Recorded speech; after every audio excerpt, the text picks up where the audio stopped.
Welcome to Co-op Institute. This week, we'll be talking about networking and job searching. There are many different ways to consider a job search, but there are three common starting points: passive search, active search, and networking. Most students, and people in general, default to the passive search because it's the easiest. It's utilizing aggregate sites such as Indeed.com or SimplyHired.com. These sites can be searched using keywords and can also be targeted towards a specific field like engineeringjobs.com. There's little thought put to clicking a submit button to drop a resume. While active searching is related, it's a bit more focused in that it targets specific companies by searching their HR pages for job listings or directly contacting these organizations for information and opportunities. While these two methods can be effective, think about how many applications a singular posting at Google receives, probably hundreds if not thousands. Because of this, recruiters and HR professionals are inundated with resumes, and to save time, look for reasons to put resumes in the no pile. If they've never hired a Wentworth student before or are unfamiliar with the program, it may be difficult to secure a position based solely on a passive or active search. While this is different for organizations that consistently hire Wentworth co-ops, usually blindly dropping a resume to a global firm online does not yield a co-op. Because of this, it's important to begin networking early on in your search. Networking is defined as utilizing an existing or building a group of professionals to aid in your search by serving as champions and referrals that can speak to your candidacy. Having a strong network is important, not only to search for specific opportunities, but to also explore companies and industries that you never knew existed. Many positions are filled without ever making it to a job board, and even if they are posted, often the hiring manager has a candidate in mind before it makes it to the job board. Having a referral vouch for your candidacy makes it much more likely you'll secure an interview. Networking is also important to gain advice on how to improve on getting hired and build a community of people with whom you share a professional interest. While no two students should use the same strategy, think about organizations you want to co-op or find a job at. Ideally, you'll build a list of 5 to 10 A companies to target and begin networking long before the co-op deadline. Spend 80% of your job search networking with these A firms and the remaining 20% using passive and active resume drops. You may not realize it, but you're networking everywhere you go, whether you're in a coffee shop or going to the mall. This includes each day you step on campus. Professors and peers are in your network, just as immediate family and friends are. And while always remember to utilize that immediate network, it's important to focus your attention on building a network through alums and professionals through targeting specific organizations. It is important to stay organized when networking. If you do not follow up or follow through when networking, the contact will write you off and serve as an anti-referral, torpedoing your chances at that firm. Instead of urging HR to give you an interview, they'll tell them to throw your resume in the no bin immediately. Create a spreadsheet to track all communication with your employers. Use whatever method you are comfortable with. Students commonly default to Excel. On the spreadsheet shown here, note all the information provided. None of these companies or positions were on this student's school's job board. Instead, she took an aggressive networking approach and secured a position in advertising as a non-advertising major, which is a notoriously difficult field to break into. Note how the file not only keeps track of networking and communication, it marks whether they are any postings on their home site or Indeed. This allows the users to discuss the postings when having informational interviews. It also tracks if there are any graduates from that school. This makes it easy to reach out to former students at the organization of interest. Now that you have a list built with potential contacts, it's time to reach out. Begin this as soon as you can, since networking your way to a co-op or job usually takes 6 to 8 weeks. Always start with LinkedIn. When you are connecting with a contact on LinkedIn, always personalize the message and never use the default invitation. Send a simple but clear message, such as the one shown on the screen in red. We recommend beginning with Wentworth alums on www.linkedin.com/alumni, as graduates love helping students since they have been there before and knows it can be difficult to find a job through networking. Once you have a base of connections, you are now ready to reach out for informational interviews. An informational interview is a highly focused information gathering session with a networking contact designed to help you choose or refine your career path by giving you the insider point of view. Because no one else can give you a better sense of the real-life experiences, the challenges and opportunities, the specific and perhaps hidden demands, as well as the drawbacks and limitations of the career field. It can be in person, over the phone, or via Skype or another video platform such as Google Hangouts. If it's in person or over Skype or Google Hangouts, make sure to dress professionally. Now it's time to send one informational interview outreach.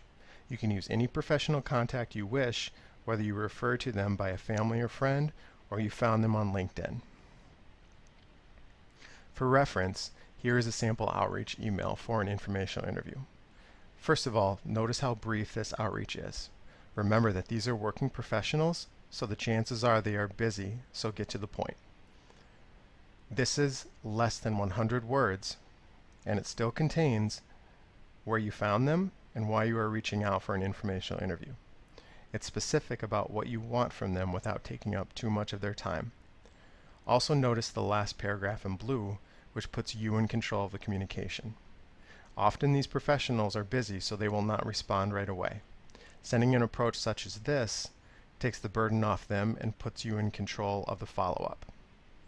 1 week later, if you have not heard a response, send a follow-up beginning with, as I mentioned in last week's message, I wanted to reconnect to see if it could be a better time, and repeat your request for an informational interview. If, however, the contact does not respond to your follow-up email, it's time to move on. Your goal in outreaches is to find who will become your referrals and have a vested interest in your job search. It's important to understand that not everyone will respond to your requests, and that's okay. But those who do will have an interest in your search. In your spreadsheet we talked about earlier, keep those contacts who follow through and are eager to help. Hold the contacts who are dragging their feet or respond but do not commit to a time, and forget those who never respond. Spend some time, not a lot, as you can do this in 15 minutes, preparing for the conversation. In Steve Dalton's book, The 2-Hour Job Search, he lays out a formula for preparation called the Tiara Method. The idea is to ask 1 to 2 questions, starting with trends, going to insights, then advice, resources, and finally assignments. You'll get insights both for the company as well as for the industry in general. It's really important to remember that you are not asking for a job during an informational interview. These questions are intentionally general and vague, as remember this is a stranger doing you a favor. Let the conversation flow naturally. Look under the resources area on the screen and find the "What steps would you recommend for someone in my situation?" question, as it does not put pressure on the person to put you in contact with someone else. Also, notice the wrap-up on the screen in italics. If you know there's a position on their home site or a job search site such as Indeed, this allows you to follow up with that contact as long as they give you permission when you are ready to submit a resume. This will allow the contact to give you expert advice on important things to include and discuss in your resume and/or cover letter. It's vital to prepare for your informational interview. Understand the company and its mission and values, and most importantly, be ready to talk a bit about yourself. What are your strengths? What are you interested in the job and the organization for? What skills do you bring to the table? We'll cover these next week. For now, you should focus on the question of, tell me about yourself. Employers ask this because they want to see what you'll choose to talk about. What do you consider important in your life? Remember that this is not your life story. Instead, it should be a focused 30 to 45-second summation of what is relevant about your candidacy. What you choose to talk about should be of interest to the audience. While the specifics may change, the basic concepts remain the same in an interview, an informational interview, a networking event, and job or career fairs. Keeping your content relevant will keep the listener engaged. When preparing your story, use examples from past co-ops, other jobs, or class projects that show your skills. Always keep the audience in mind and think about what you have done that will create value to the listener. If you get stuck, try the present, past, future approach. Start with the basics. Your name, major, and year. This is who you are and where you are right now. And perhaps adding a club you are currently involved in if it's appropriate to the conversation. From there, pick 1 to 2 experiences and highlight the skills and lessons you've gained. For example, you could choose to talk about last summer's retail job that saw you sharpen your communication skills by ensuring each guest left the store happy. Or maybe you want to discuss a lab project that taught you an important technical skill. Whatever you decide, remember to keep it relevant. Lastly, wrap up noting why you are excited for the particular opportunity or why you are a good fit for the organization. This should be based on the research that you have already done. While each specific answer will be different depending on the situational context, the principles will remain the same. That makes it easy to transition from tell me about yourself in an interview to a job or career fair, as long as you've done your research and know what's relevant to the audience. Immediately after the conversation, send a brief thank you note of 4 to 5 sentences. Be genuine and highlight what you took away from the conversation. Acknowledge the professional took time out of their day to do you a favor. If it was a positive conversation, don't be afraid to let them know you will send updates on your job search progress. Then, go to your spreadsheet and take note of when you had your conversation. Also jot down a reminder to follow up a week later or when you see a position posted that you intend to apply for. It's a good idea to create a reminder in your Outlook calendar or phone so that you don't forget. Remember that a small thank you goes a long way in the job search, whether you're at a career fair or an informational interview.